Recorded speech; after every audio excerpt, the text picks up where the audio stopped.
want to.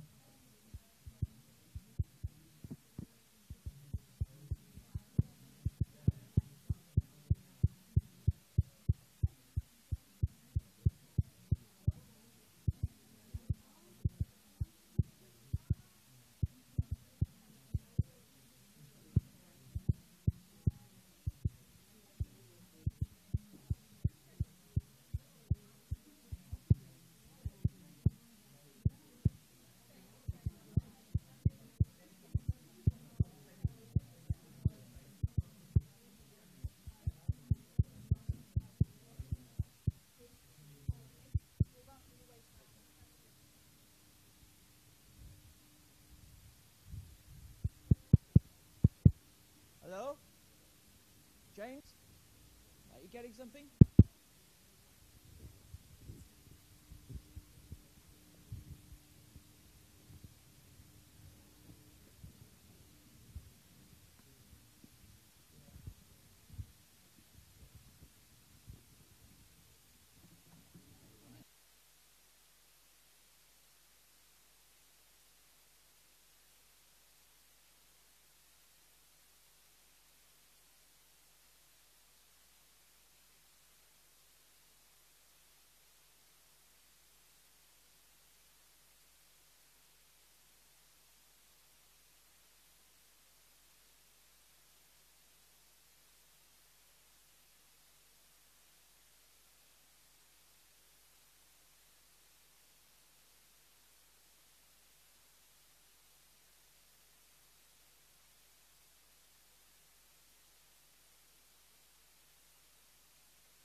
Hi everyone.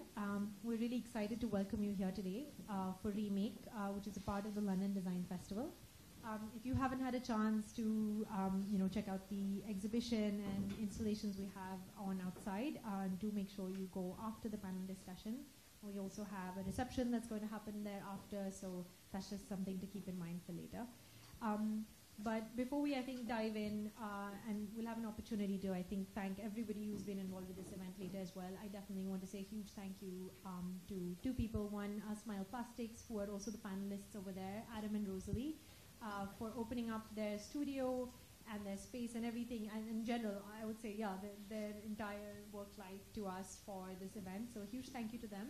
And another big thank you to the designers, who you'll have a chance to hear from them later on in the talk and learn about their process and an introduction to them. But a huge thank you to them for making it out here today and for being here. Yeah, great. Thank you.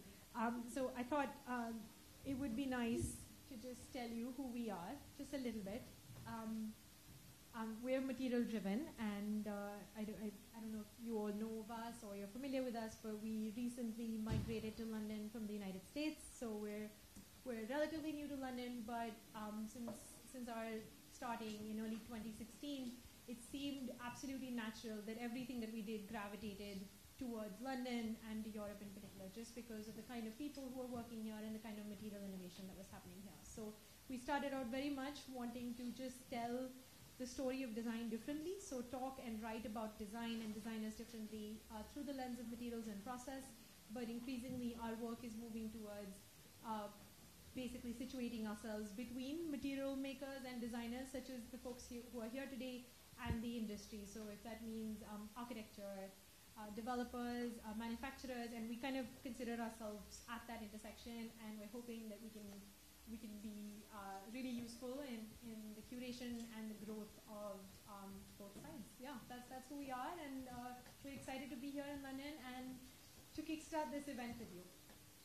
So one of the things we've been really excited about, as we mentioned, is material innovation. Naturally, we see a lot of the word material thrown about, but we're very, very excited about circular design because to us it really represents the future of thinking in design, and it relates so much to the materials and processes we talk about. Great. I'm Daphne. I'm a design researcher. I'm really happy to be here to talk about circular design, especially in the context of London Design Festival. So circular economy as a concept is not new, but it certainly is radical and relevant in how it is restorative and regenerative by design. Its need emerges from the consequences of a linear take, make, dispose economy that we're part of, and it's becoming harder for industries and businesses to ignore the impact, not just the environmental side, but also how it affects economic and social capital. And now more than ever, there are really valuable resources. For example, the Circular Design Guide by Ellen MacArthur Foundation and IDEO that we find really inspiring. And they really encourage and bring to the foreground a design thinking approach and systems perspective to open up and explore how we might redesign how we design. And at the very core of this closed-loop model are materials and design that we'll be talking today with you. And there is this intent of keeping products lasting longer and extending their life cycles. And recycling is, in fact, the last step of that model, where processes like reuse, repurpose, and remanufacture are really holding the key. And another crucial aspect to this is the suggestion that we're no longer designing objects in isolation. We're also designing the systems they are within. And a little bit more about examples and the general scope of this. Yeah. So I think a lot of our focus today is going to be on the realms of the designers who we have here. So it's going to be on product design, materials design, fashion, and more. but we're not, we have to acknowledge that circular design is a thinking that's extending across all industries. So if you look at the examples that we've got here on screen, there's the circular building by Arup, which represents architecture that is designed to be dismantled with cradle-to-cradle thinking. It's meant to be used and reused many, many times, and the systems are designed in that way. But if you look at an absolute other end of the spectrum, which is packaging. So it's packaging, there's packaging made from mycelium, there's packaging from sugar beets. So we're seeing across all kinds of industries, circular design and circular thinking is starting to infiltrate the kind of products that we use and we're used to. And then kind of another set of examples here. There's a lot of conversation about biomimicry and biodesign, and we interact with a lot of great designers who are using materials such as algae or vegetable waste, who are managing to transform their products and their processes, making biodesign at the center of it. Aside from the design industry, there are plenty of industries that are embracing circular thinking in a very systematic way, and one of them, ironically, is the beer brewing industry. So on the example that you see up here is a company in the UK that's called Toast Ale. They actually use discarded bread, surplus bread, to brew their beers. And then conversely, there are several beer companies in the US that are starting to take spent hops, the hops that are used to brew beer, and they're using that to create the packaging for the beer itself. So aside from the kind of work that we're going to look into today, we want to say there is this huge scope of circular design out there, a lot of systemic thinking starting to infiltrate industries from auto manufacturing to beer making to textiles to apparel. So yeah, I think that's a larger perspective of circular design. And now I think it is the right time for us to jump in and to let the designers introduce themselves.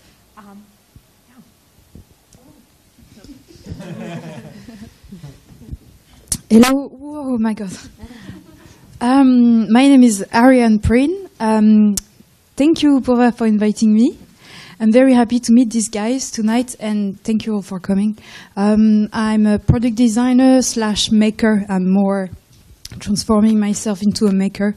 That wasn't the plan at all, but this is what's happening. Should I just talk about myself now? No, sure. Yeah. Just short introduction, right? Yes, absolutely. Okay. And my studio is based in London in Hackney Wick. That's okay? Yeah? Yeah. I also make homeware. So no, that's the whole presentation. Yeah. That's the whole presentation. Okay. Sorry. Everything is under control.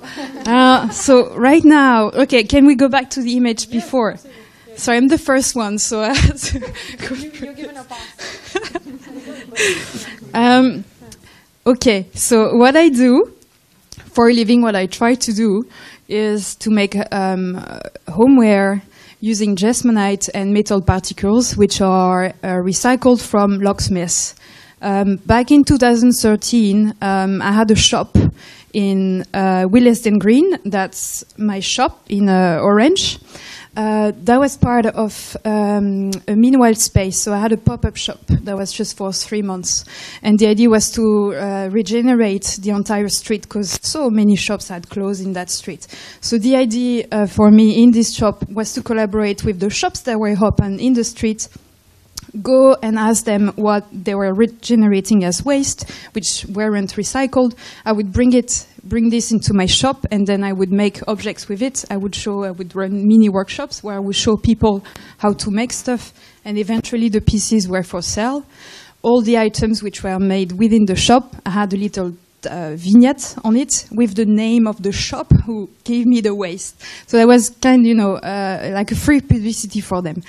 Anyway, long story short, I had a bag of key dust left from this guy who was in that street, and my studio in Hackney is pretty full of shit because I'm having a hard time to garbage anything. So I wanted to do a big cleanup one day, and I had this bag left.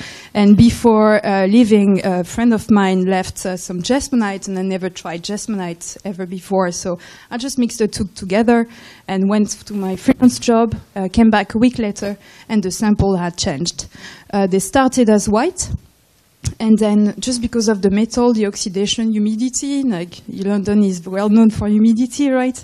In just a week time, I could see the samples changing color. And this is something I thought was interesting, and I kept pushing. And then I made some homeware with it because I have a training in product design, so I know how to make objects that I can handle with my hands. This is my comfort zone. And if we go back, just sorry. So basically, I needed more key dust. So my deal with was to try to find other locksmiths in London who would be happy to work with me. They don't do anything with the key dust. Keys are made of different metals. It's nickel, it's steel, it's brass. So this is why there is no recycling facilities for this. And these guys just vacuum, like they would clean their shop in any other way. So I would give them a pot, and they would fill it up, and they would call me whenever the pot was full. And yeah, that's a picture of the Rust collection. This is how I call it. And actually, yeah, you'll have an opportunity to see it in the exhibition as well. Yeah. And yeah, if we go to the other image, yeah. So that's a big step. That's me trying to challenge and push boundaries a bit. It's to scale up by making tiles. I launched the homeware collection back in 2015. And I just wanted to try something new, something else. I've been working since the last 3 months into these colors. So you have the whole range of colors depending of the quantity of dust, wet metal dust, what metal dust is in it, and also many different oxidation recipes that I've been developing over the years and playing a bit with. So I'm going to be launching these tiles, which are called Rust tiles. At the London Design Fair, starting from Thursday to Sunday. I can get you an invite if you want. You can just get in touch with me after the show. I think that's it. Okay. Thank you.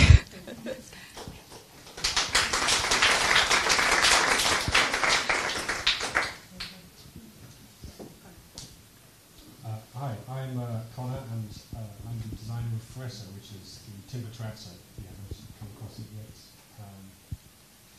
So I just wanted to just kind of talk briefly through one particular colourway in the collection that I've launched, and I hope that it gives you a little kind of window into my thinking and how I go about things. So Fresser started really as an exploration of planing waste and off-cut material. I was working with carpenters. On the left here is, this is a recent shipment, but a really huge bag of planing waste. So as a processed timber, it makes original pearls. And generally, some sawmills burn them for warmth in the winter, but generally they go to landfill. And on the right is a little detail of the pallet you can see in the background of the first picture. And you can see one of these knots in the oak. And defects like this generally mean planks get rejected. You can't use the joinery. It's no good for veneer either. So I just started messing about, thinking there must be a use for it. And it kind of surprised me that there wasn't a timber terrazzo, even though there was many, many other kinds.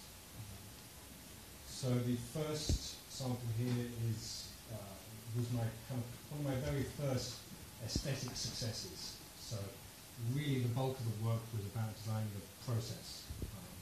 And then once that process had started being improved, it was then about designing with the process I had developed. And the first one here uses a piece of oak that was left over from my tree. I had to make something like 2,500 oak sticks for a restaurant job, and used a lot of these mitre corners for this, and some Douglas firs, so I really like that loud grain. And I wasn't quite happy with the colour tones, so the next one along, I made some real progress in the making of it. I got to the point where I could actually make small tiles, and this is walnut and sapele. Sapele is an African timber, but is the most common joinery timber, despite actually being classified as a vulnerable species, but it's very practical. And once I switched to only using British timber, go back. The one on the far right was then really the key breakthroughs in the manufacturing processes. I was starting to cast it on a substrate, which meant I could do full sheets, the size of the plastic ones you see outside, and turned it from something that I was really struggling with to get to be practical to something that was really fit for purpose. And I switched the sapele out for British-grown cedar of Lebanon, which has this orange grain and that same loudness. I kind of messed about with some safer versions, but in the end went with this. And I'm really keen with my material to engage with provenance, that each of the collections, each of the colorways tells a story that is for me. And this is kind of illustrates that you can design it for yourself. It can suit the location or the project. We're looking at a project at the moment in Copenhagen. They're really keen to use cedar that's from near the city. And kind of part of this thinking is to get people emotionally involved with the material, so that hopefully you don't dispose of it, hopefully you keep really engaged with it. And this colorway, which became Ivory Duo, so when I was going to and from the workshop developing this, I was using a little bit of space in the carpenter's workshop. I travelled from Bond Street Station every day. And next time I'm in there, have a look at their terrazzo. It's this like brilliant, loud, kind of retro thing that echoes the kind of glitz and sophistication of the West End. And it would always remind me, actually, of eating ice cream with my grandfather in Fortnum & Mason's, which has the same like. It's a kind of contrast. It's like almost kitsch, almost glitz, but still this quiet sophistication. And amusingly, his architectural firm redeveloped the station and the block above it. So as I went along, this colorway kind of became a little homage to him. And I'm releasing some more colorways now, and really engaging with location, essentially. Plug myself, keep up to date with me. I'm really addicted to the incrementing numbers game of Instagram, so there you go. Everyone is.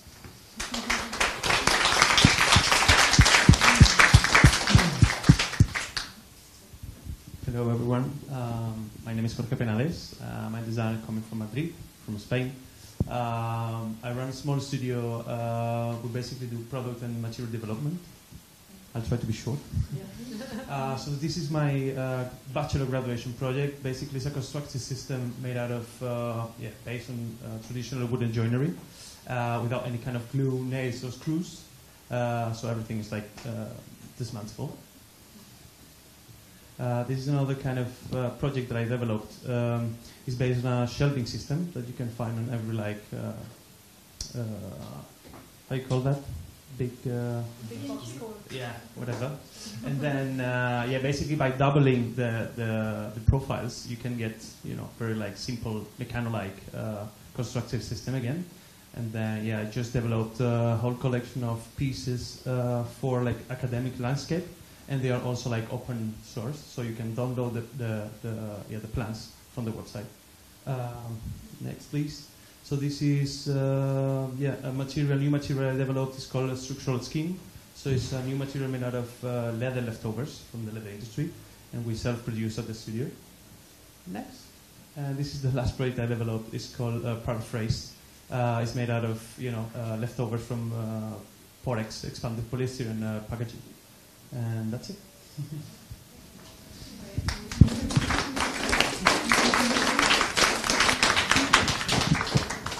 Hi, I'm Carmen Machado. I'm a textile designer from Puerto Rico.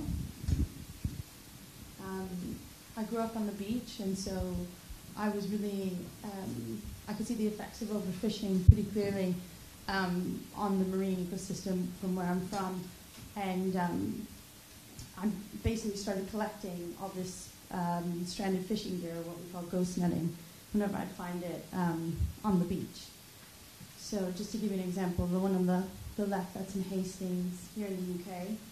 In the middle, that's in Puerto Rico, so that's kind of a normal sort of pile that you just find stranded on a cove. The one on the right, that's in Wales, here in the UK, so you can see that it's really widespread. I mean, this is the sheer amount of... so basically, with that, I started developing a way to use it within my textiles. So from collecting it, I then start sorting it and by texture and color, and then incorporating it into my weavings, which are, my warps are usually monofilament as well. So I started to make a very sturdy kind of weatherproof fabric in order to reuse these textiles and kind of make a product that will last as long as the found material. So here I have like an example of the final textile. So I've started kind of playing around with color and trying to make something that's sort of weatherproof for outdoor seating. These are panels that you'll see in the next slide, which are coming to my final product, which is an outdoor chair. So yeah, I kind of whizzed through that a bit quick.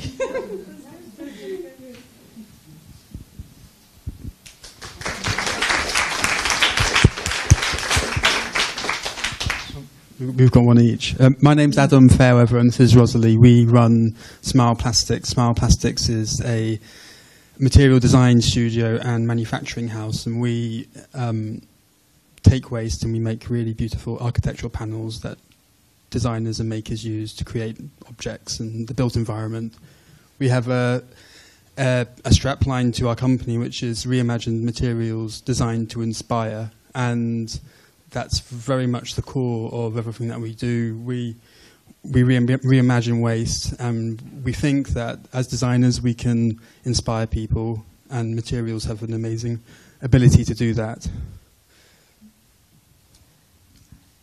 So we're going to cover a few different things. We get involved in quite a wide range of different projects, from making large-scale architectural panels out of recycled plastics through to creating bespoke materials, and we also do some consultation and design and build as well. But I'll just talk you through our classics range, which is our core product range, and you'll see quite a lot of this outside in the exhibition as well.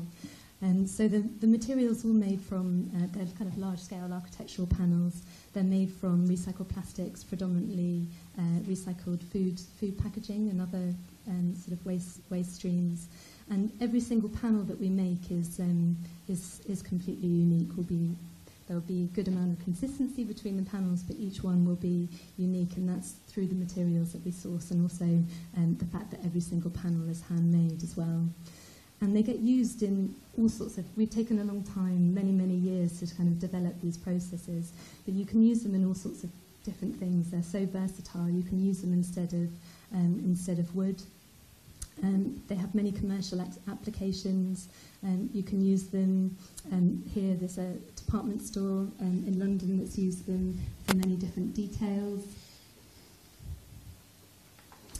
And then also, we get really excited working with designers and seeing what their relationship is with our materials, and they get involved and do all sorts of really creative projects as well that we get really excited about. So another part of what we do is sort of this is bespoke materials. We work really closely with people to come up with new colours, brand new materials.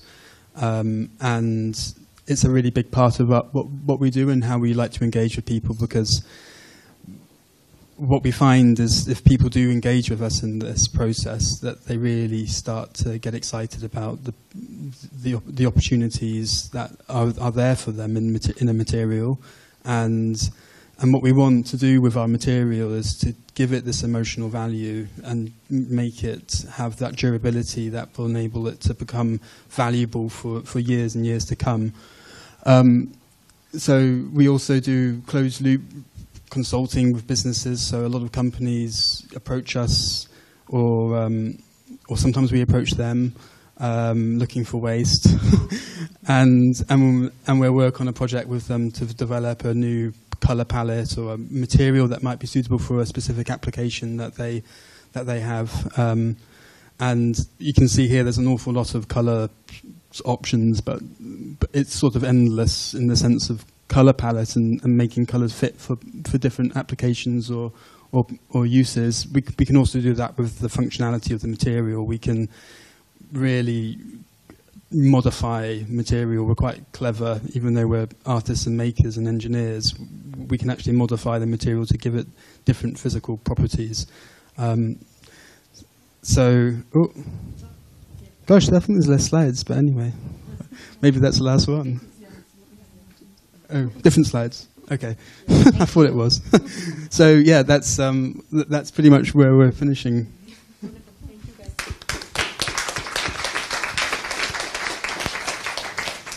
Thank you, and you'll get to see a little bit of everyone's work outside later. Thank you, everyone, for your introductions. So today we're gonna split our conversation into some of the building blocks of the circular economy, because we really want to explore the context, materials, and systems of contemporary design practice through the work of the designers we have here today. But also we want to ask what more design can do, especially through collaboration with other disciplines, partnerships, new models, and more. And we want to open that idea up to you as well and hear from you as well. So we're going to start with a discussion about context and community. And what does that really mean? So the linear and take, make, dispose model that we're all too familiar with is clearly broken. And the damaging impacts that we've seen both to the environment, to the economy, the bottom lines of companies, and much more. But beyond these broader contexts, there are obviously very specific national, community-driven, and local contexts that drive the work of the designers who we have here today. What are those contexts, and what are the roles that they play in shaping the work we see? And yeah, how do they come to life in the kind of products and materials we use? So that's the question we're talking about in this particular round. And my first question actually is going to be to Jorge and Carmen. And so clearly for the two of you, I feel like there's some very, very particularly unique context. I think, Jorge, I remember us talking way back and you telling me you set up your practice when things were particularly challenging for Spain's economy. And for you, I mean, that was the backdrop of your studio and a young designer setting up your practice. For you, Carmen, growing up next to the ocean, seeing like that kind of damage firsthand to marine life, that obviously had an impact. So I think maybe if you guys could give me some thoughts about how, since design is an opportunity to make bigger statements, how does your work do that? And how do you respond to these unique contexts that your work is in?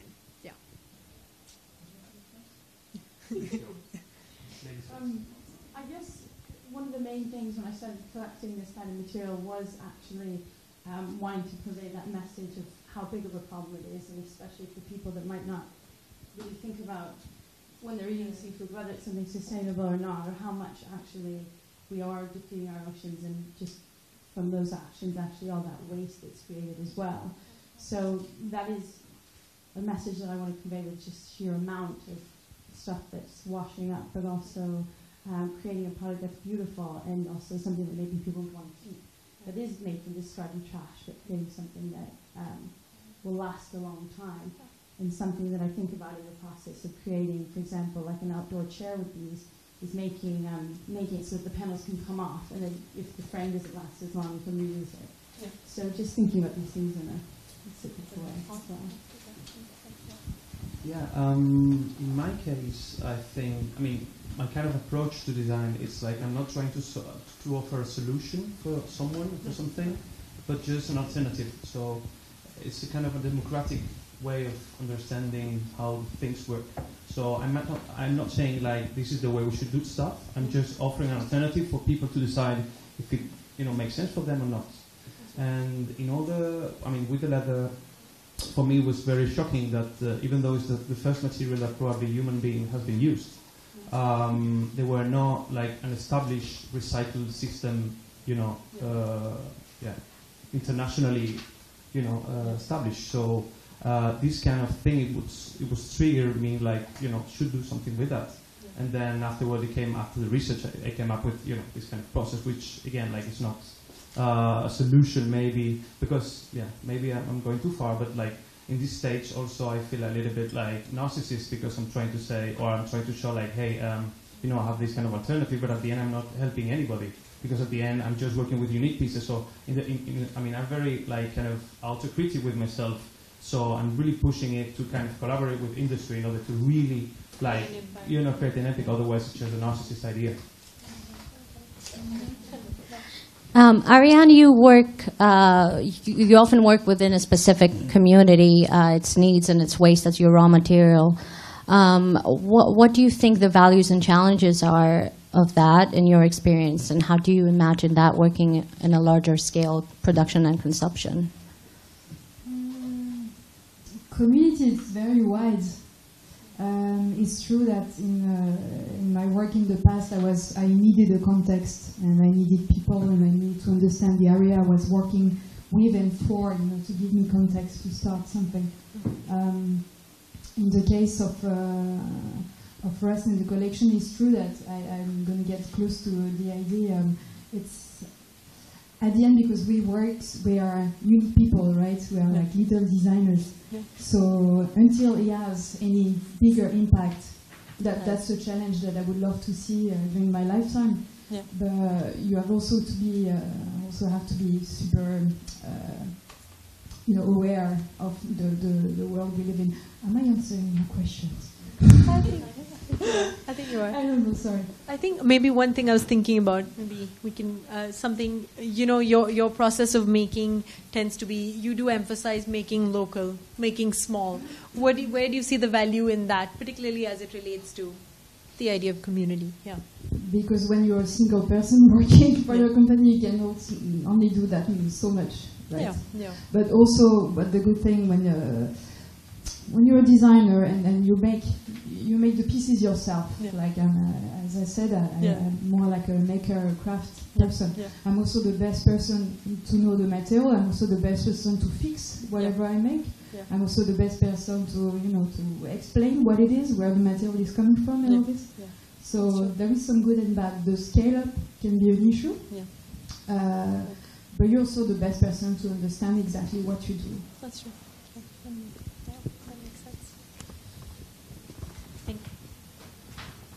So I think my question is to Connor, and so Connor has created for SO. He shared his process with you, and obviously to create a material that's very durable and is multifunctional, there's a portion of it that is discarded, the wood chunks, but there's also a portion of what we'll call virgin material, or it is material that's fresh material such as resin or cement, and that's essential to make a viable product. But in the context of sustainability, a word that's thrown out today, how do you feel that sometimes do you struggle with that being able to convey the message of your work when there's so much talk about sustainability and maybe using fresh material? Yeah, how do you counter that?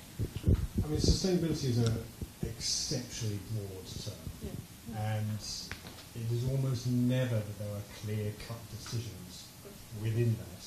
So, as I was developing it, I spent probably a few too many evenings reading data sheets on resins, and it came down to things like, do I use a resin that's 34% from palm oil plantations because it's marginally more sustainable? However, it's twice as expensive and doesn't last as long. And really it came down to that there are certain areas that I really wanted to engage with. And one of those is longevity of product and being really fit for purpose. So having come from working on projects and workshops for high-end interiors, there's a really disposable culture. It's like MDF carcasses with expensive finishes on them. And actually what I wanted was to people to really engage with it. And part of that is through transparency. People need to be able to see what you're doing and how you're doing it. And part of that is through it being just being a really good material, basically. There's always a little voice in the back of my head going, you're making a product, that's unsustainable, you should go and live in a cabin in the woods or something instead. Stop making things. It's that, but it's not clear cut. You have to decisions, and often it will get better, and as it improves and as the process goes ahead, and actually a lot of sustainability to me is about efficiency.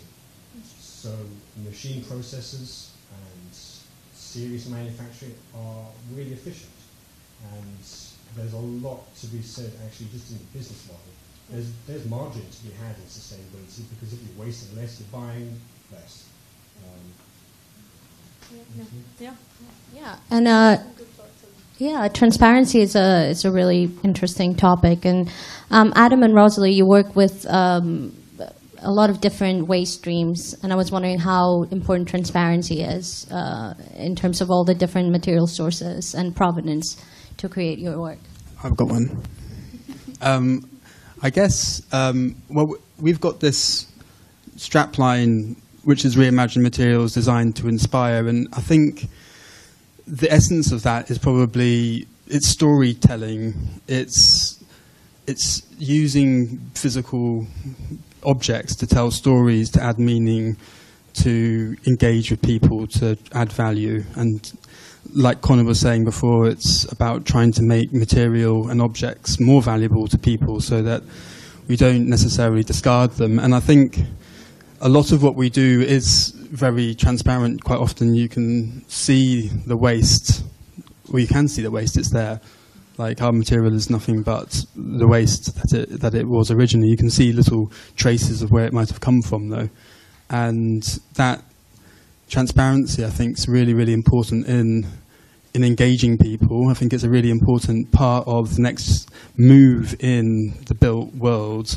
I think we have to try and add more value back to objects and products and things so that they don't get discarded, so we don't have so much packaging, so we can make less smile plastics. Not that we make a lot, but essentially, so we do try and reduce the demand on things. But I think transparency has a massive role in that, because transparency is storytelling, and storytelling evokes emotion. It's eye contact between people. It's a story that you can relate to. It's something that you take, and it's a lasting thing that you can attach to an inanimate object, which then essentially can last much longer, like an heirloom. Rosalie's a jeweler, and I think jewelry is really, really interesting. I don't know if you want to talk about jewelry at all. Only to say that when you work with precious metals, gold and silver, they're really, really highly prized, highly valued all over the place, and they never, they'll be passed down as heirlooms. Those bits of jewelry, or they get recycled into something new, reimagined into something new. And what we really hope with plastics is that exactly the same thing will happen, that people start valuing plastics more. Probably it will never be to the same extent as precious metals, but just something for us all to think about. Yeah, and you've all brought up all the materials that you'll work with, from leather to plastics to precious metals. And circular design certainly is interested with materials and the flow of materials, and their values and transformations navigate through very complex systems. The aspirations of a circular model is to feed that regenerative system. So perhaps a greater, more empathic material consciousness in this context would result in different criteria or standards for durability, something that you brought up, end-of-life sorting, byproducts, and reducing waste. And materials cannot be put in just two categories of renewable or not renewable, essentially. They can have many lives and many states in economy, in society, and culture. So it's important to take notice and listen to what materials have to say. And I want to start with Ariane. Jasmonite, the material of the year, something that you work with. Why is Jasmonite the material of the year this year, and why is it your material of choice? At the Ginny MacDonald, the owner and creator of the London Design Fair, decided that this year Jasmonite would be material of the year for the simple reason that lots of designers are using it today, and you keep on seeing it all around, and he was so curious about it. that he wanted to see even more of it. So at the London Design Fair, you're going to see a lot of work from many designers made of Jesmonite. This is also an amazing material because it's so versatile. So many things can be done with it. It's water-based, it's non-toxic, it's fire-resistant, it cleans underwater, so you don't need nasty material to clean it. It can be mold, it can be, I encourage everybody to have a go, have a play. And it exists in 6 different types. So everything can fit whatever you want to do, outdoor, indoor, etc. The versatility definitely comes through, and it's good to see it from your perspective, the designer's eyes. I think definitely. So I have a question for Jorge next, and so Jorge, you've obviously worked with a very, I would say 2 ends of the spectrum, a very luxurious material such as leather, and transformed that, and then you've also recently worked with styrofoam packaging. So there's those are 2 absolute ends of the spectrum. How do you go about I think imagining and kind of seeing the value and meaning in these raw materials when you source them first, and how do you go about sourcing them? What's your typical sourcing relationship? Because these are very, very different materials, and they hold very different value in people's eyes. Yeah, I mean there is different projects and therefore different kind of contexts, and then therefore different kind of decisions have to be made regarding those materials. With the leather, was interesting is what I've said, that it was probably the first material that human being actually used. But then I really wanted to push it a little bit further, and then because normally leather is used in 2D, so I wanted to make a 3D leather kind of thing. In order for that, you need a binder, and to me again, it was not my approach was not saying we should all use this kind of binder, but I was trying to look for an alternative, and then I found out that because skin is a bioproduct from the meat industry, so another bioproduct from the meat industry was the bones. And basically with bones, one way of recycling them or getting on circular thing, it was doing this bone glue. Before the white glue came to cabinet maker, this was the regular glue. And therefore, if you also further analyze, it's just collagen, which is a protein. So it makes sense for me to kind of use both bioproducts from the meat industry in order to generate another new material. That's one side. And on the other side, with the expanded polystyrene, it was just an intuition. I've seen recently not many designers, but some designers using polystyrene, which it could be recycled, but the problem is it breaks very easily. So if it breaks, it ended up with these very little balls that most of the time it ended up on the seaside, on the landfill. So the thing was maybe instead of increasing the use of this kind of, because they basically buy virgin and they sculpt it. So instead of just buying and sculpted, maybe there is an alternative just using what is there already, which is the leftovers from the packaging. So again, I'm not saying you need to do that, but it's there is another alternative to using some polystyrene. Another opportunity. Connor, you work with. So for Foresto, you open up the processes of woodworking in a way. It's often seen as a craft encompassing skill and heritage. And you bring in very new and innovative techniques and processes. How do you interpret the balance between large-scale production and handmade elements? And because your work really draws out the aesthetic and craft of wood. So how do you see that negotiation? I mean, wood and timber is a really interesting thing because it actually encompasses both the most handmade, most antique things and the most common, most successful mass manufactured products. I mean, plywood, which is absolutely everywhere now, is an absolutely perfect, well, maybe not perfect, but really, really good industrial process. And really, I started with hand processes just because that's what I had access to. I didn't have those machinery, I didn't have a massive workshop, so by definition I had to work with my hands. And actually, I spent a lot of time getting rid of as many hand presses as possible. On the first order I had to kind of skim the top of the cast piece to take a mill off, and I had to do it by hand with a router jig that I made by hand, and it took me like 4 12-hour days. And it was not a nice task and not a profitable task at all. And so as soon as I could, move to a CNC machine, and now we've moved to a gigantic sanding machine, and it transforms the workspace from somewhere that's really dusty, resin kind of place to somewhere that's clean. And not only that, but it comes down to like a 0.5 mil tolerance, so I cannot waste stuff. I mean, the finishing will always be done by hand, just because the human eye is exceptional at finding things that you can't do the quality control. But everything else I'll mechanize. We open that up. If anyone else has something to add on that, like how to work with handmade, but also how you might be embracing. I think the way Connor's perspective is interesting, because he's, I think, finding the craft in the industrial scale of making. But do any of you feel the same as well, that there is a certain craft in the making at that efficient and sort of industrial scale?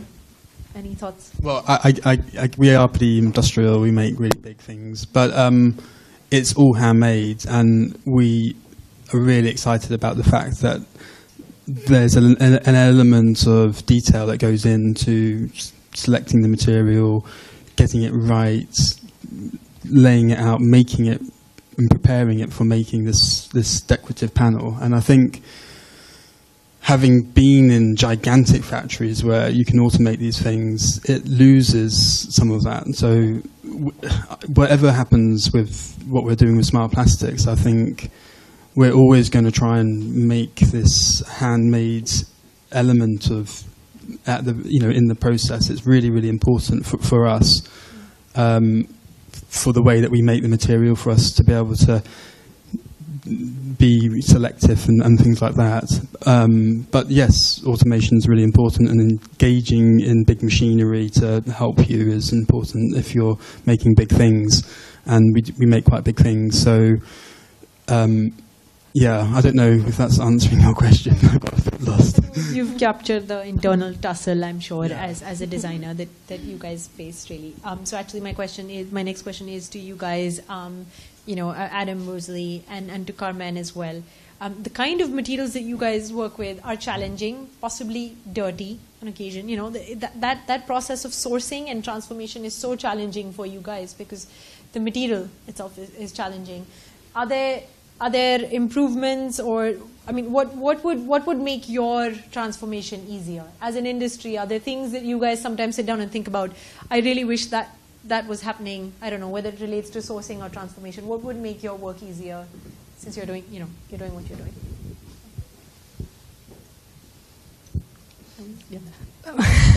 Well, I know that could be a really long wish list, but well, there are a lot of things that we would need to look at to make the whole. The plastics recycling industry exists, and it's a multi-million-pound, billion-pound kind of industry.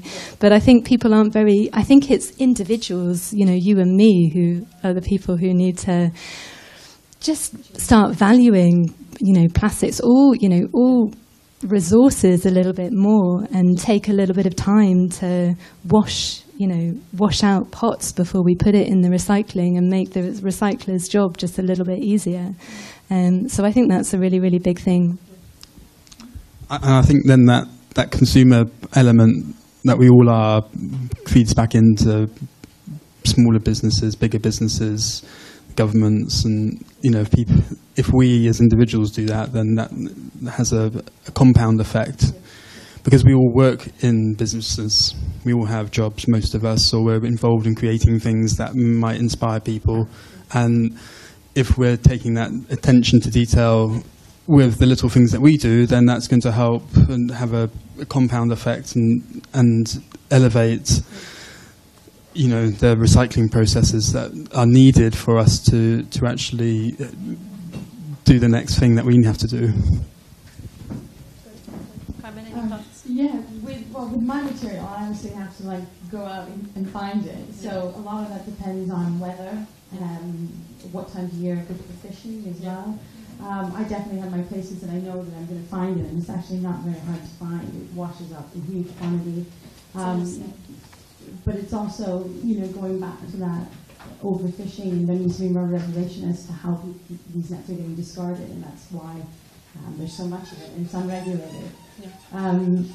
Also, I've made a lot of connections through Instagram and beach cleanup groups, so people are just sending me huge boxes of net and line and rope all the time. Yeah. So not only am I collecting it actively myself and my family, but also receiving it from just people who do beach cleanups all the time. And there's a huge community. Yeah, well, that's good to hear. Yeah. It's kind of, it's a good. So we've talked about materials which refer more closely to the industrial production system.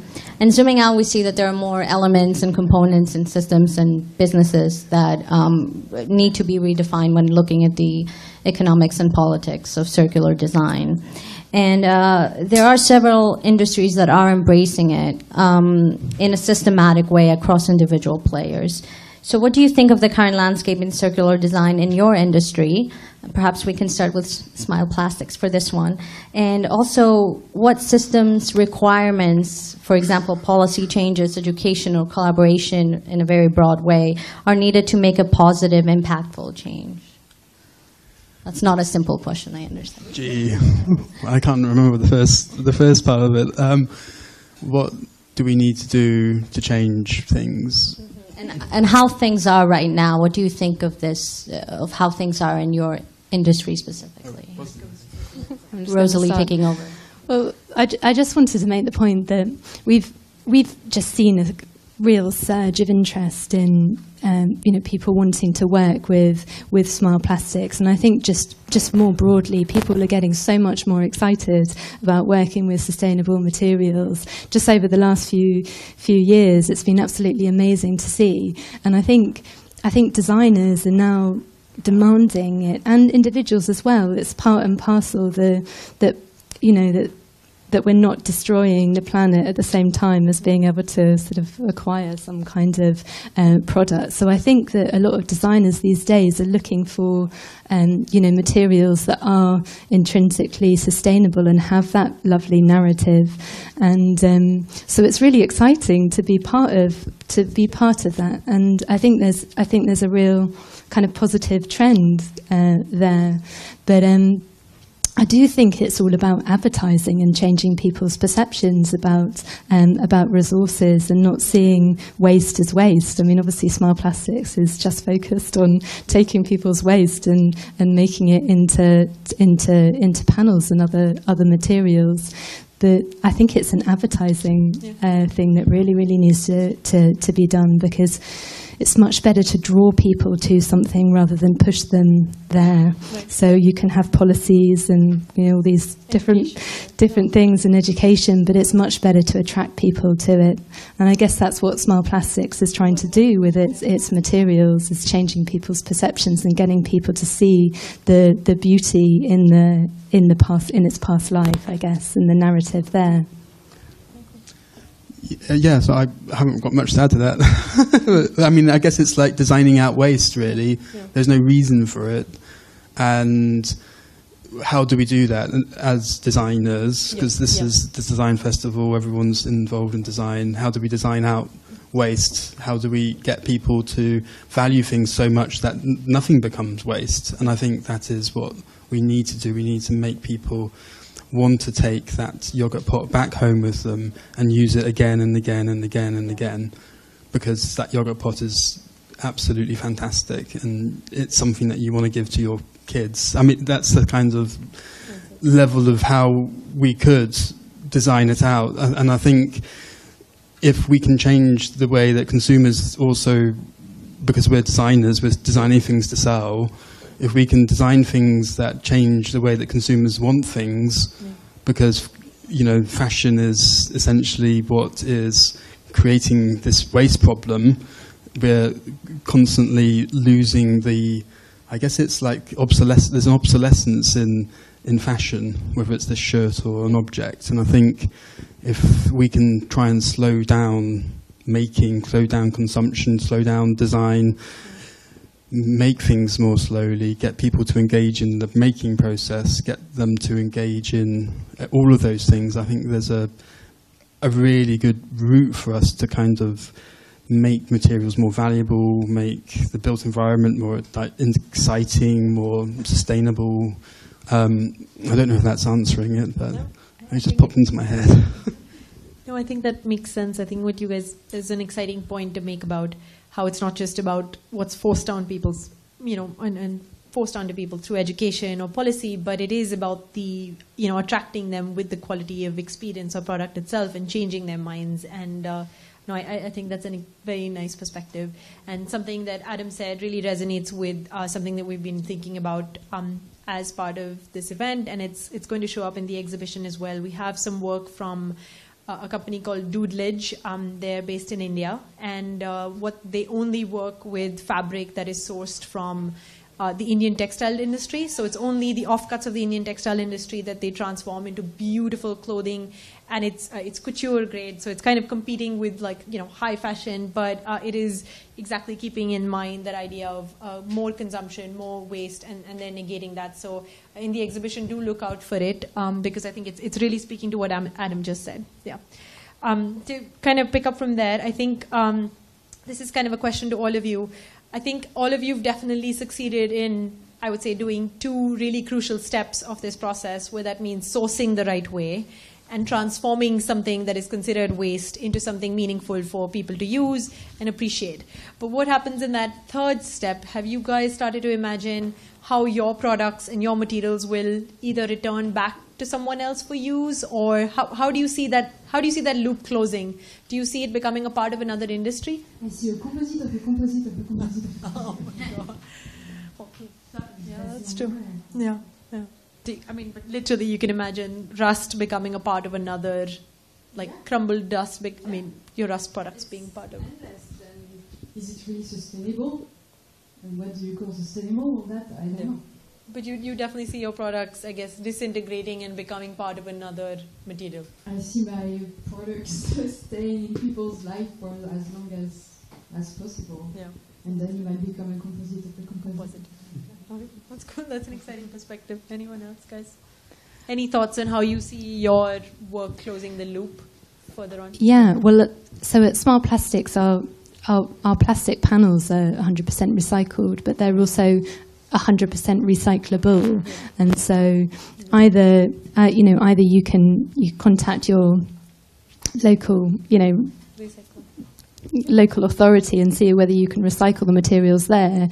But we love our plastic panels, and we're very happy to buy back our, Smart Plastics at the end of their life as well. And we partly because it's such a headache to it's a headache to make, but we highly prize our plastic panels in that sense, and we're very, very small at the moment, but even now we've already worked on a couple of projects where we have gone in. So for the Wellcome Trust did an exhibition a few months ago called the States of Mind exhibition. And they used a lot of our yogurt pot material as displays.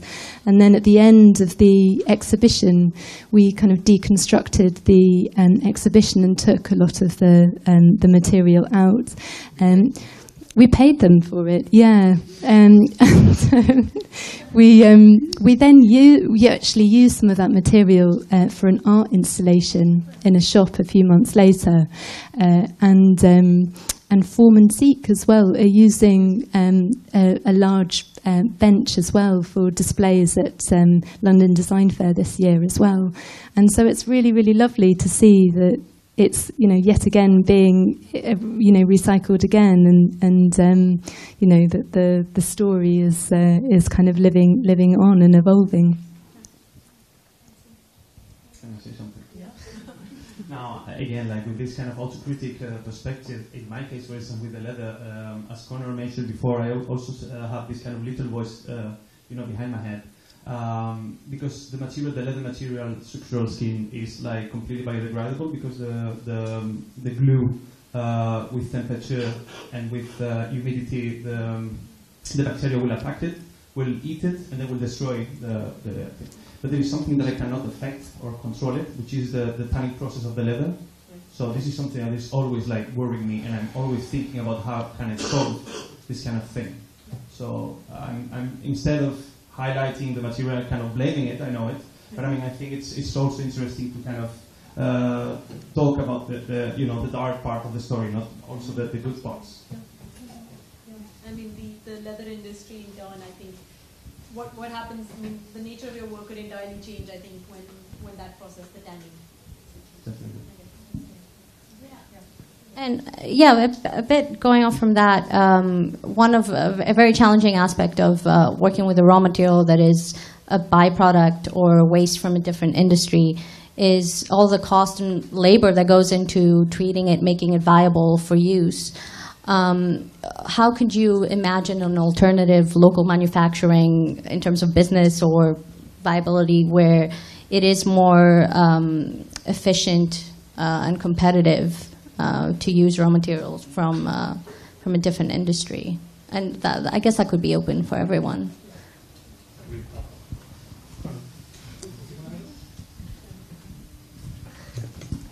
So this is a really interesting topic because it's actually something that can be engaged with the newest digital kind of services.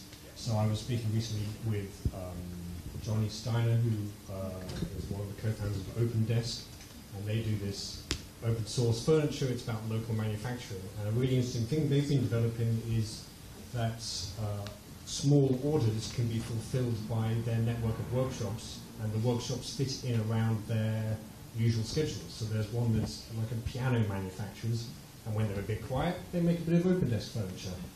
And actually, systems like this that connect all these small businesses, I think has a real potential to link up waste. Big construction projects will routinely overorder by 10 or 20% materials because, you know what, if you're building a skyscraper, you really don't want to run out of glass when you're 3/4 of the way up the building. So if there was a way, a platform for people to go, I need 2 sheets of glass for my conservatory, and to connect people. And I think this is something we'll see at some point. I don't know who or when or where or what. I just want to jump on what you said with the connection. I just want to say a little mini story that my neighbor told me the other day. He wanted a big ladder to go on his roof. And so he just got one. And then he realized that his neighbor, a week later, got his ladder out. And then his other neighbor from the other side had another ladder.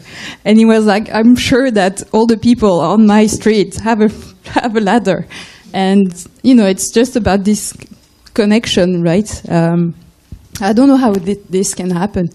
But, you know, we're not even thinking designing, but, you know, designing a service more like, you know, how to connect people and how they can help and borrow things from each other. Share resources, and clearly I think there's a good point for that, yeah. I mean, something that I found difficult working as just one person is meeting the minimum order quantities. You know, I want to cast a few things in cement, but you know what, I don't want to buy a pallet of cement. Yeah. And suddenly it becomes either cost prohibitive or just really impractical and really wasteful. You know, how many half bags of stuff do I have in my studio because I only need so much? And if I could actually realise the value back from them, that would be great. And if someone else gets used and we split shipping costs, or just to open it up, essentially. Yeah, makes sense. Yeah, regarding this kind of a huge amount of packaging and everything that we got, I think it's interesting to point out that we don't, because we designers have like a potential which is like a communication. I mean, we reach a very wide audience, and we can act also as a divulgative agents within society. And what I think is interesting is like we don't just need to design furniture, material, whatever, but we have to design our entire life.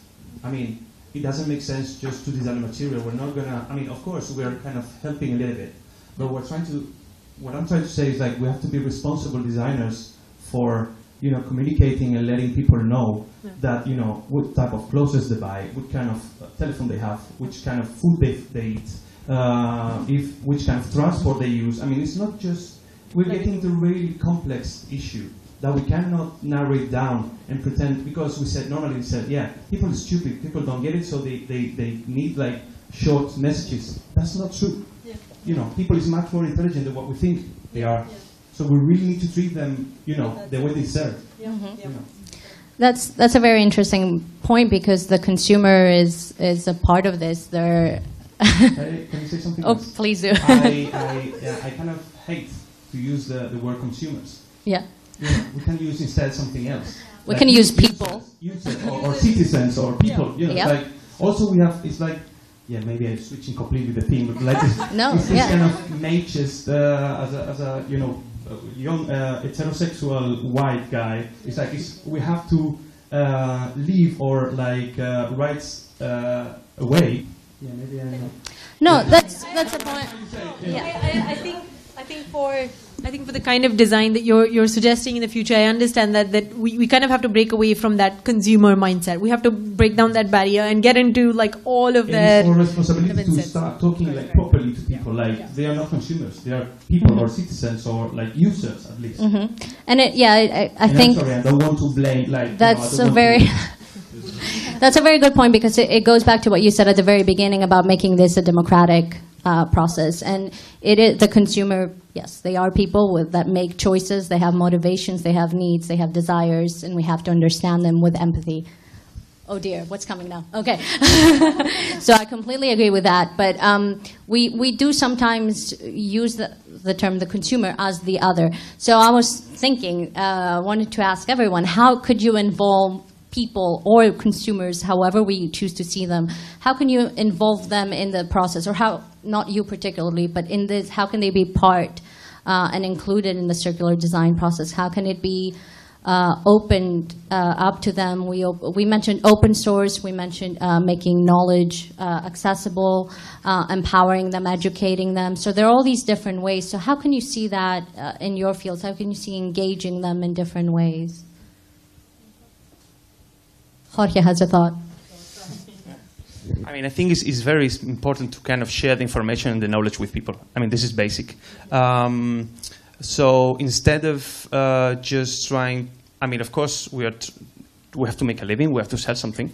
But instead of, so we could also have like an alternative or like parallel kind of practice where, well, at least what I'm trying to do, and I'm not putting myself as an example because I'm not, of course, I have an iPhone. So yeah, but I mean, you can make things or design things that you get money out of it, but then also it's like your responsibility as a citizen, you know, for the society, you have to do something for free, or you have to help people, anyhow. So it's also a matter of like sharing knowledge, and also, you know, because at the end, what we were talking about before, it was like, you know, people go and try to buy something, and if they don't know, they're just going to be influenced by the marketing, they're just going to be influenced by the media, they're just going to be influenced. So it's our responsibility as a designer to tell them, hey, it's okay if you buy a H&M t-shirt, but there is so many options that you can also consider. And this product has these advantages and then disadvantages, but the rest also have some. So it's like letting people know what is going on behind a nice t-shirt in a shop, or behind a nice piece of furniture in a shop. I think building on that a little bit, it's really comparable with the food industry. So there's lots and lots of local food. The idea of local foods, local breweries, this is kind of stemming from permaculture ideas, is coming across slowly into products. And I think things like bananas were a really amazing moment when the Fair Trade certification 15, 20 years ago got stamped on that, and it was what we're talking about, I guess, is a message in a product that links you to someone, makes that banana a person's face. And we do see it a little bit in products, more so in the fashion industry than we do in physical products. And I think the more that we can start to bring those relationships back into real products, materials, you know, people behind things, the makers, you know, I think that's going to be really valuable. Local making. So we've been working in Smart Plastics for 4 or 5 years, developing a very complicated but an elaborate manufacturing process to make these materials. And our view isn't that we want to make a giant factory. We want to finish off and refine our making process, and then we want to see more of them in different places, because we don't think that we want to be making a million pieces of this. We want to work locally in different places, making materials locally for local communities from their waste and getting them to engage in the process a little bit more, like we've been able to do a little bit in the UK with the Smart Plastics. And I think that it's about storytelling, and I think that is what we need to try and do, is make things more valuable by adding stories to them. And those stories are what changes gold or precious metals into plastic, and what changes plastic into gold or precious metals. And I think, it's only in our heads that we've decided that gold is worth what it is and plastic is worth what it is.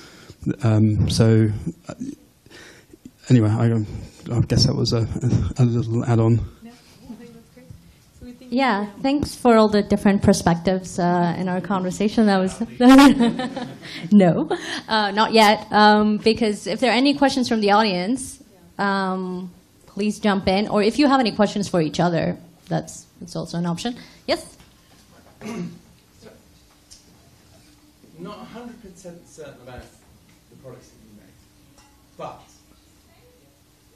if I gave you a large quantity of different colours of virgin polymer, if I gave you, I got some nickel and I got some steel and I ground it up, I gave you fresh fishing nets, from the fishing net factories, how fishing net factories work. And Fauresso particularly, you could shave, you can obviously make. You could make all those products for the most part. Would they be the same? From fresh material. Is that the stipulation? Exactly the same. Well, the way that we make virgin plastics is different, isn't it? We'd have to do quite a lot of work to it, but we could do it. And arguably, it would probably be more straightforward. I appreciate that you've invested an enormous amount of time learning how to utilise secondary raw materials. But virgin materials will often actually be a lot easier to utilise. Well, I can't. That's not possible because I use the key filings. So the shavings, So when you go to your locksmith, you ask for a key to duplicate. Yep. And so this is the dust collected from it. So it's all mixed together. So, the transformation has an impact. It's because the key has been transformed that I can get this dust and I can do stuff. So I think what I'm getting at is how important is the emotional content of the material? The story behind. To me, that's everything. Yeah. That's very important for me. But then I understand if people don't get it or if they don't need it to like my work. I understand it too. But to me, that's everything. That's the leitmotiv. I think with mine as well, the colors, if you look at one of my swatches, there's a huge gradation of color and texture in it because of the way that it's been weathered by UV rays, by being in the water and washed around. And I think that's what makes it so beautiful. That's why I started picking it up and collecting it.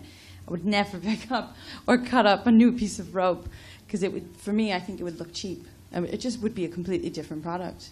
Yeah.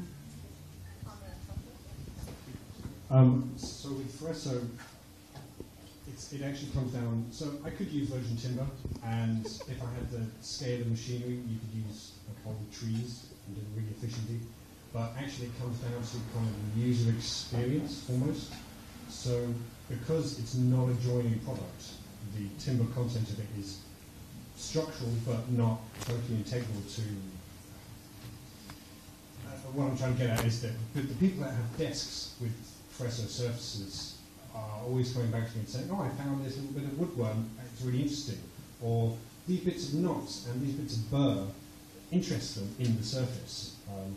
And I also can't compete with the vast business of timber. There's really no point in me trying to disrupt the systems behind veneer manufacture or any of those. I'm going to do a much worse job of it, a much more wasteful job of it.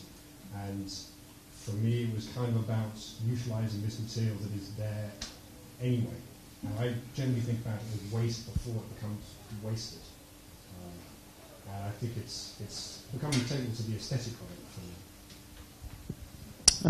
I'm sorry, you didn't ask me, but I know you're fed up already of me, but I just want to point out something. I think your question would be interesting regarding who is asking the question. So from a European kind of culture and kind of mindset or person who has grown up in our society, it maybe makes sense. But maybe if you consider this question from a Japanese kind of perspective, with they really respect and they enjoy and they kind of, I don't know, I can't find the word in English, I'm sorry. But they enjoy this kind of, imperfection, this kind of time that has passing by, has created some imperfection, and this kind of using a product that, I don't know, that kind of deform it a little bit. I think it's completely different products, all of them. That would be completely different products. It depends who asks this question. I think collectively what our points are is that it'd be very, very hard to make our materials from virgin, and we love our materials so much more because they do have that story behind them. Yeah, and they also open up new learning processes and new skills, and your roles as makers and designers really offer this new knowledge and alternatives, like you said, Jorge, and a lot of different interesting things. You have a question there? Yes? Three questions from Nico Oldie. Yeah. Do any of you audit how much reused materials you've used in a year or a period of time? How many what? How much audits you do? No, I didn't. Okay. But I'm sure I'm not using enough material to kind of create an impact. We a few years ago, with a particular project, got some funding to carry out a life cycle analysis of a particular product that we were manufacturing and compare it against various other materials and products, and found that it was something like 20% more environmentally friendly than other recycling processes, but was obviously something like 70% more environmentally friendly than virgin.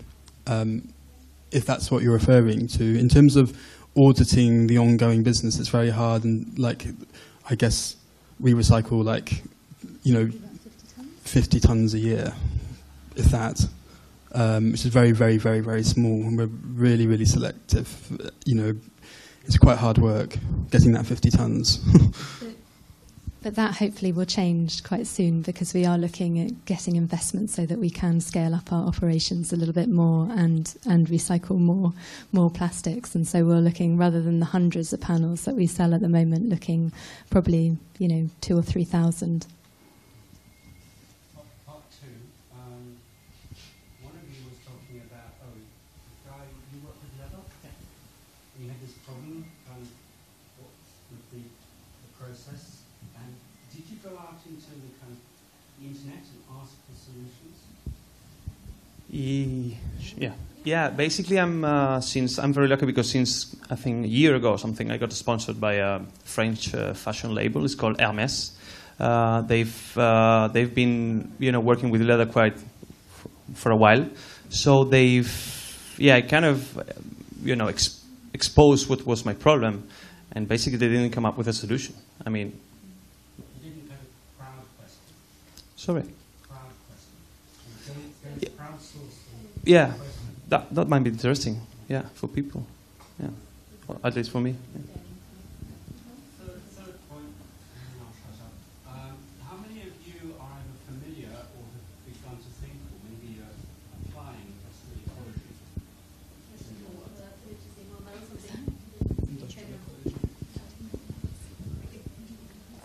I feel like it's funny you say that. I think that was something that we felt it would be an exciting question to ask as well. But I think if I was to kind of mediate here, it feels like definitely blurring the lines between production processes and the ecological aspects, where your industrial or your making processes actually link back to the ecology. Or are some of you thinking about that industrial ecology? I mean, Smart Plastics is very much about that, but it is hard.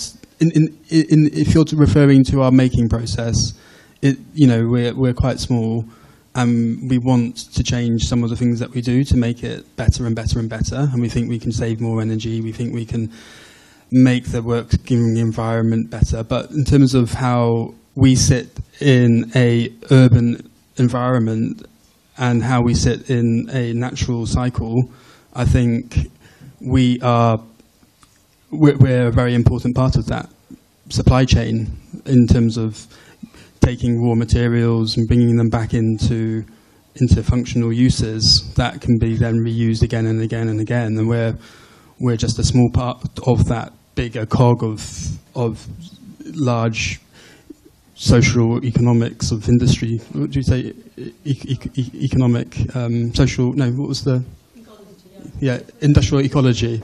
So I guess there's lots of things linked to that. It's sort of, you also got to make it work as well. And sometimes there are issues that you bypass because you're trying to make the system work. But you do, I think our goal is to very much try and create a really, really perfect balance, because that's kind of where we've come from as creative people involved in kind of small manufacturing. It's all about trying to make a living system work in the long run, trying to make Smile Plastics part of the living system that is what we have created. We can't get rid of plastics. We use them a lot. We all use them, whether it's a coating on your shoes or your trainers or whatever. Like, they're everywhere, and we're part of that life cycle of the material, bringing it back into another cycle of use, trying to hold it back out of the environment for as long as possible. So locking that carbon that's come from microorganisms. This plastic used to be a bug, swimming around in the sea or something else, and it's slowly being converted into really dense carbon, complicated carbon structures, which we then put through a big still and taken off bits of here, off bits there, made some petrol, make some plastic, and then that cycle's coming back out again from the earth. And I think the most important thing is to try and hold things out of the decommissioning part, which is the final recovery of waste, which is burning it, getting heat from something. There are ways of capturing that and bringing it back into another, life cycle. The emissions can be cracked and converted back into new chemicals. It's all very possible, but we're not doing it. It's quite complicated. But I think if every business had a memorandum, but like Smile Plastics, which is to try and extend the life of things for as long as physically possible, get people to really value things, then I think that would be fantastic. Oh, sorry. Two last questions. Hi. From the perspective of a student studying design and kind of struggling with adapting to new materials and processes from a very not design background, I'd sort of like to ask how much of your knowledge of your materials and the processes that you required to deal with these materials would you say came from education you've received, or more from trial and error? It came from the making. You have to make. This is how you learn. You learn with your hands. A bit of brain is what you need, but. I have a degree in fine art. I have no training in anything at all. So all I can say is just start making something and then keep making it until you think it's okay, and then make it for that length of time again, and then maybe that again. And you have to probably keep, never finish improving it. So yeah. just keep going. The naivety. Keep the naivety. Do lots of mistakes. And my best advice to you.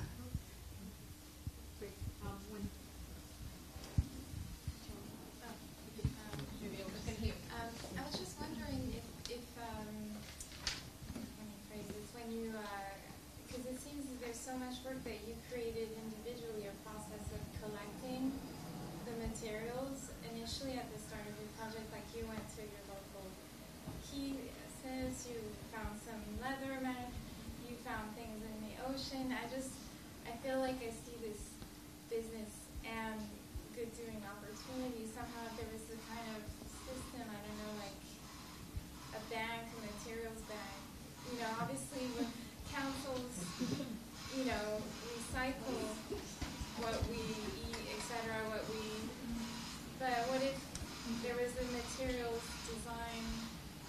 recycling bank that instead of you all working individually, it was kind of, you know, industries or would know this is the place where we hand over. You have a business idea here. Go do it. Yeah. And then when you talk about, you know, people telling a story and people feeling involved, like, you know, maybe there's a part, you know, like for example, next door, they have such a great platform and it's global. And I mean, I'm always talking with my neighbors, you know, I mean, this to, I don't want to throw it out, do you want, you know, this and that. And I feel like that, you know, they already have a setup. You know, who knows, maybe. There are things like Yahoo, FreeCycle, and FreeCycle, but for small things. it just seems like so much work done individually when somehow if someone could create an organization that could collect materials somehow. If you're talking about a digital system, then Maybe not I don't think it could be digital. That's the thing, it's like people want to be involved in recycling and not just through trash, but also through handing over. Also as a business, I make clothes, I have some waste.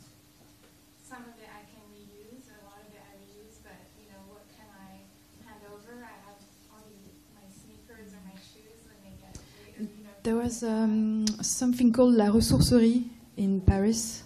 I don't know if it's still going on, but there was this. I've never been, never had the chance to go, but I heard that it was a big warehouse, let's say, where people just would go and give stuff and put stuff in there. So they would select it. So you would have the metal side, the textile side, the whatever.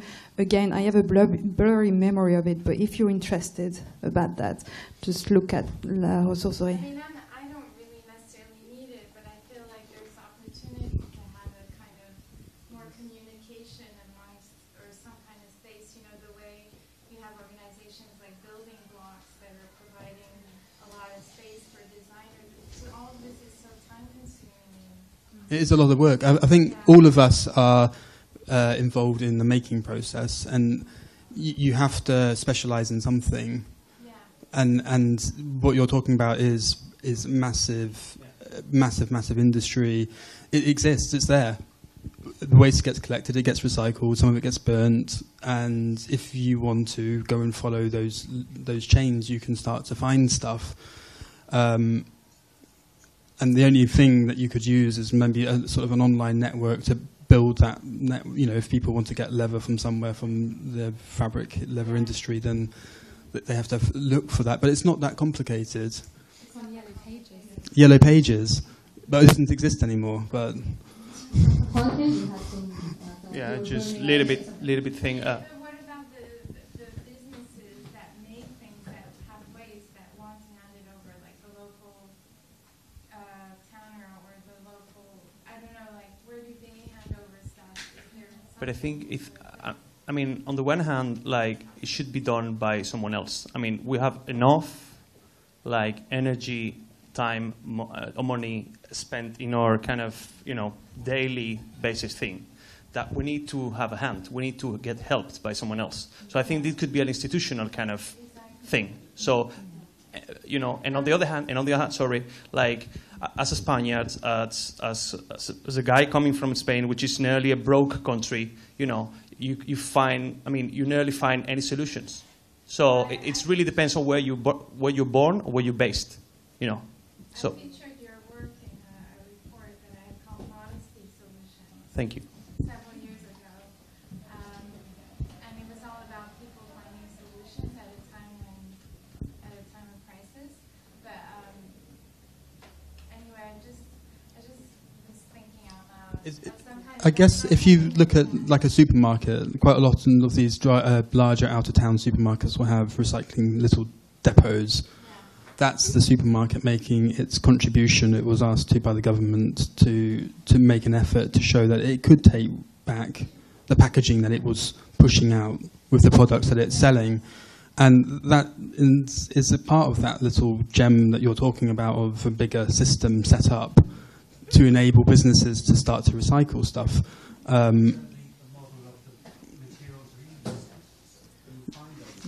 Yeah. It just hasn't been formalised enough. But I think that's coming. We're not celebrating it.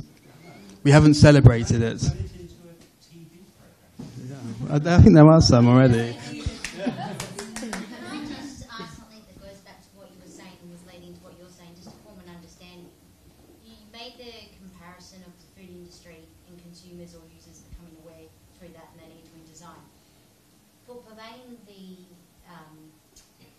acquiring all these spare materials and getting someone to put them all together, could it not be based on something like they do with food banks here in the UK and in other areas where they've identified a use for old food and they've come together in a system of where it's not left to the makers to do it, but there's a third-party intermediary that's actually made a system and done it? Well, that does exist. It's really fantastic. We've got amazing anaerobic digestion plants, composting centres all over the country where all the food is taken. We've got these amazing food recycling programs all over the UK.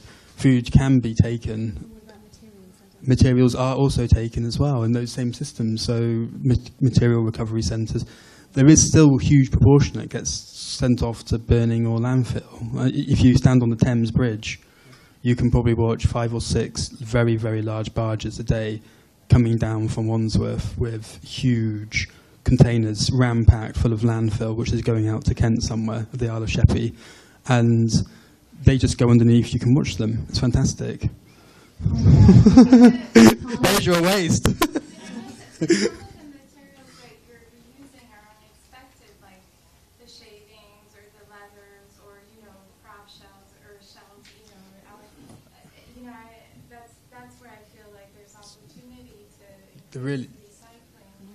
I guess we have such a massive influx of products endlessly coming into big cities like London that are just being ripped up and discarded almost immediately, and then there isn't a demand for it. This is the real problem. There's so much stuff. So much stuff. And it sounds like it's an opportunity to make a lot of different connections and networks and new relationships, because it's not just about the designer sourcing the materials, but also how do businesses get rid of them in the first place so that they don't go to waste. And that was my segue into wrapping up. But you'll be able to ask more questions. You'll see them just outside with drinks and everything. And to wrap up, I'd like just a sentence from all of you as something that you're excited to take forward, or your final thought. Hopefully end up on a positive note, but if you can't, that's also fine. But something you're looking forward to the future, or any final things you want to add. Yeah. Just like one line. Yeah. Connor? I just want to say that it's amazing to see so many people engaging with all this. Until quite recently, sustainability and waste were kind of, if you're part of the pun, dirty words. And now people are kind of open to the idea of it, and that's so great. Yeah, to me, have a very kind of dogma that I always kind of follow, which is, nowadays it's not what you make, but why you make it. And also it's not about like how you make it, but which consequences has what you make. So we all have to be responsible for every decision that we make nowadays.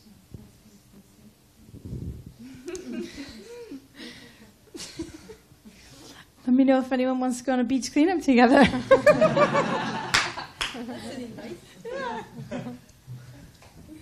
To just go back on the key filings thing, that was the first time that a French girl was coming to their shop to ask for their key filings. I thought they were looking at me with like big eyes like this.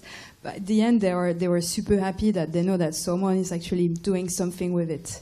So, and actually what's bad for them or useless for them is actually very good for me, because my pieces oxidize much better when there is a mix of different metals that accelerates the oxidation. So actually what's useless for one company can be super good for the other one. So that's, indeed, that this communication and this bridge, which has to be created somehow. I'm looking forward to finding someone who will want to do that industrial scrap. eBay. I think that's very, very exciting. It might help us. I'm going to finish on our strapline, which is reimagine things designed to inspire.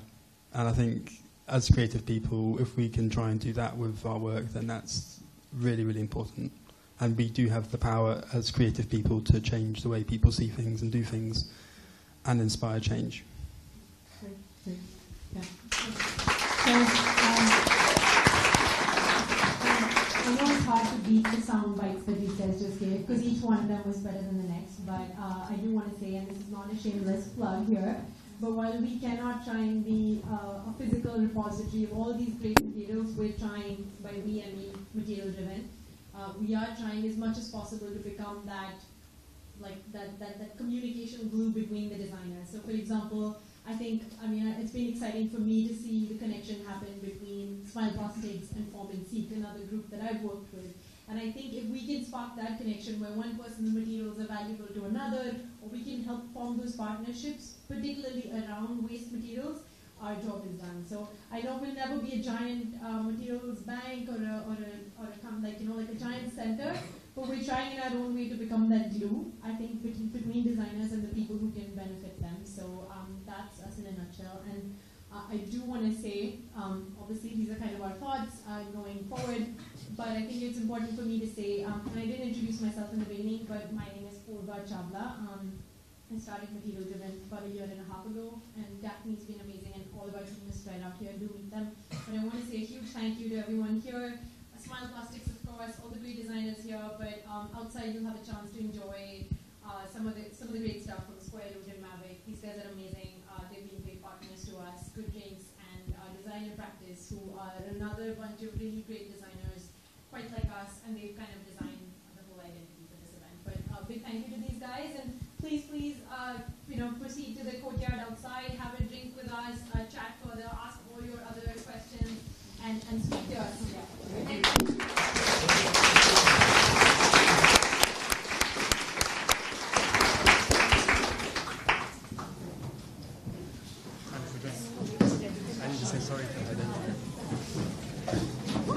I didn't mean to be so. How are you? Nice to meet you. I didn't know how you were feeling. I was just the way I was, and you were wearing that coat. So I work at but I know Smile. Years ago, I remember sending bags to Milton.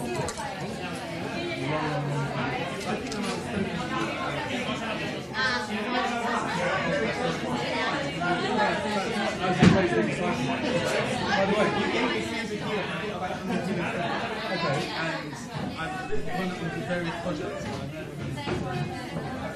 Sorry for interrupting you. Okay, well, although now about the site's going to reopen.